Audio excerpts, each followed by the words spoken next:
If you're a golfer who feels like they should be hitting the ball so much further, or you're just struggling with your consistency, especially with your irons, then you're gonna wanna watch today's video. So every single day on the lesson tee, I see amateur golfers look like this at the top of the backswing. They'll swing back, their body won't turn that much, and their arms will start to collapse behind them. So from the front on view, you can see how my hands are very close to my head. My club is also very low, close to my trail shoulder. And more importantly, if you look at my trail elbow, you see how it's retracted behind my body right here. So if you look at my seam line on my top, right, that goes right down my right rib cage, you can see how my elbow's right behind it right there. Now from this position, your trail elbow is stuck behind your body.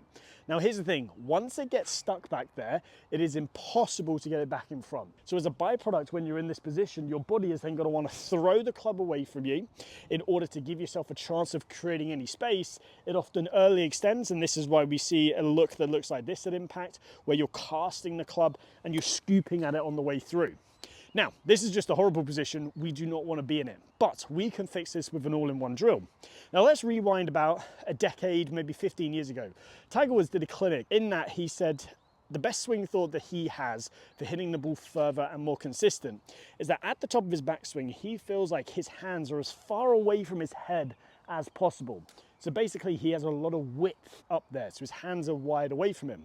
Now again, if I turn to this angle, watch what that does to my trail arm. If I'm in this position and I have a wide look to the top of the backswing, you can see how my elbow is now back in front of my seam line right here. The hands have a great leverage position there to where then I can pump them down with some speed in order to get into the ball in a consistent manner with my hands back in front of the body. Now, I did say the word pump it down, so getting the arms down in a nice fast position.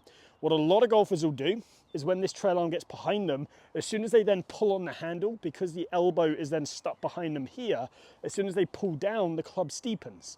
So here's where, yes, we actually do have to pull down, but we need to be in the correct position first in order to be able to pull down. Because watch this, if I go to the top and I'm in that bad position, I pull down, club steepens. Is it the pulling down that's the issue, or is it the arm stuck behind us that's the issue? It's the arm stuck behind you. Because if I go to the top with good positioning and I pull down, club shallowed absolutely fine. So if you're pulling down and the club's steepening, chances are it's because your backswing position is off. And this is now where we're going to jump into the drill that's going to help us. So this drill, like I said, is an all-in-one drill. So we're going to focus first of all on the backswing element, but I am going to bring in the downswing and the follow-through element. So what you're going to do is set up to the golf ball normally. Then from there, hike the club up and bring it so it's in line with your toe line.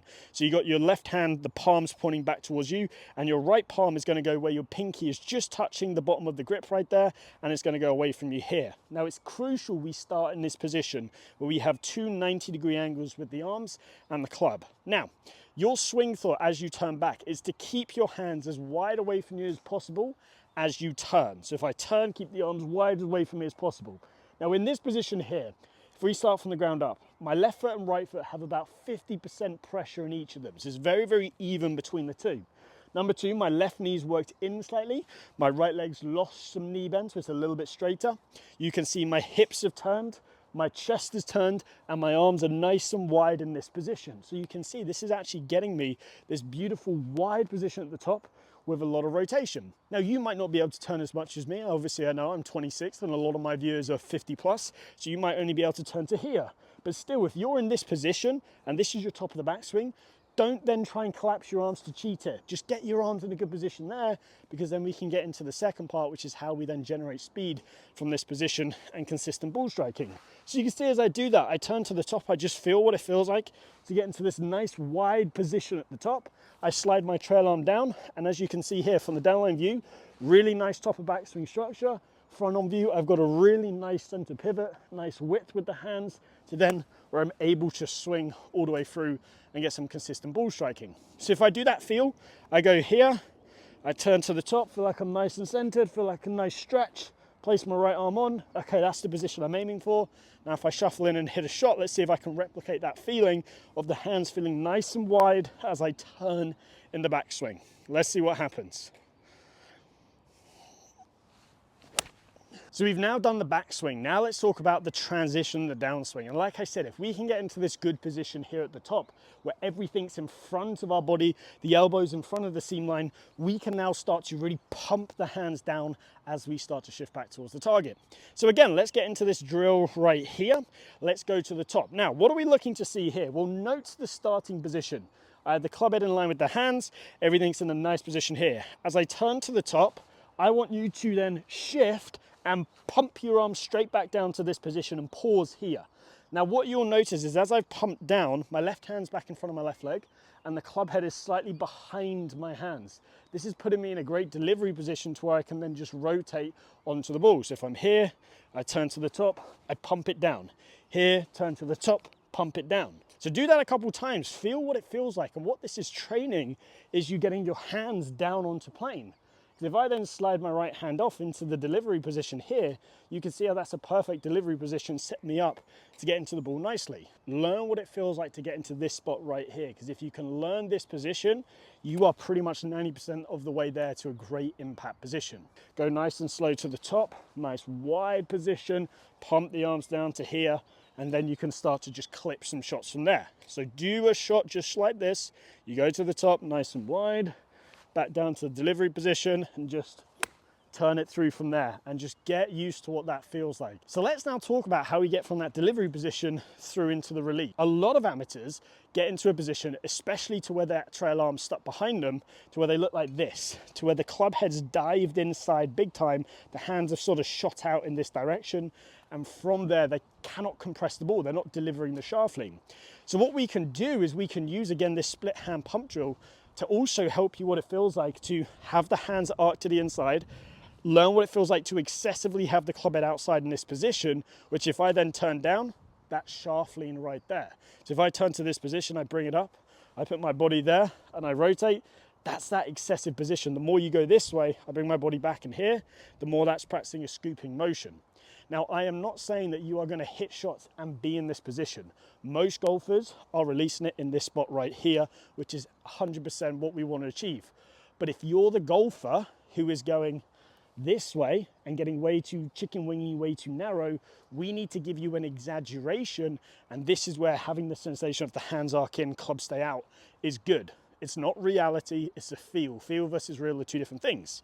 So let's show you how this drill works. So again, split hand pump drill to the top, great top of backswing, pump it down to this position. Now, if I just rotate to here, so you can see me from the front of you there. As I start to push up and out with my left leg, I want to start to feel like I can extend my arms past my body, and you can see it gets me into this position right here. Club head's outside of the hands, lead wrist is technically slightly bowed here, and I'm in a position to where my arms are extending. Now, if you're a golfer who looks like this is going to feel crazy, crazy different. So it's here, it's then down into this delivery position. Okay, great. Now I'm going to push up and extend on the way through. Kind of a little bit, I've never played ice hockey, but I guess it's a little bit like ice hockey right there. So again, these are all great over exaggerations. It'll look like I'll do a little 3/4 swing. Just like so. You can see I've really held that off, kind of like a Tommy Fleetwood feel, sort of follow through to making sure that I don't flip it left or get into that sort of horrible chicken wing position. So how can we blend this all together so you can go out on the golf course right now, hit it the best you've ever hit it, and hit it a lot further? Well, here's what I want you to do. I want you to break it down into 3 parts when you're doing your rehearsal swing. Set up to the golf ball. Now, part 1, turn to the top of the backswing and feel your hands as far and as wide away from your head as possible at the top, right there. Then part 2 is you're going to shift and pump your arms straight down, so your hands are in front of your right leg and the club head is slightly behind your hands right there. And then from there, part 3, push up, extend through, feeling the hands in, club out. Let me do it one more time. So to the top, wide at the top, down to the delivery, pump through, hands in, club out. So then from there, now, when you're out on the golf course, you've tackled your whole swing with 3 simple thoughts. So now if I go nice and slow, I can start to rep these feelings, and I can hit thousands of reps going here, wide to the top, down in front, hands in, club out. There's my shaft lean, and nearly hit the 75-yard sign. So there you have it. There's basically an all-in-one drill that can help you hit the ball further, more consistent, and just work absolute wonders for you. It's nice and simple. Take some time to get your head around it and you'll see some good results. Now, if you have any questions about this, please ask away. I offer online coaching on the Skillers platform. The link is down below, so check that out. And if you have enjoyed today's video, please give it a like and subscribe, and I hope to see you back here soon.